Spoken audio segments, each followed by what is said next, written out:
Isa sa pinakasikat na birador ng Nueva Ecija noong dekada 80 dahil sa malavigilante at brutal nitong pamamaraan sa pagtoda sa mga kriminal, kaya sumikat ang kanyang pangalan at kalaunan ay kinakakatakutan na siya ng mga kriminal sa kanilang lugar.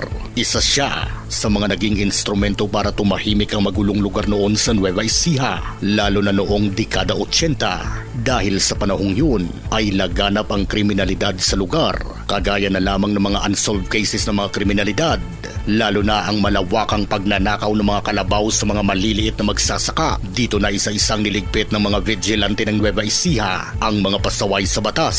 Sinong mag-aakalang ang isang nobelista, direktor, producer, comics writer at police patrolman ay may tinatago pa lang isang madilim na lihim bilang isang kilabot na berador ng Nueva Ecija. Siya si Henry S. Cruz o mas kilala sa alias Pogi. Ipinangalan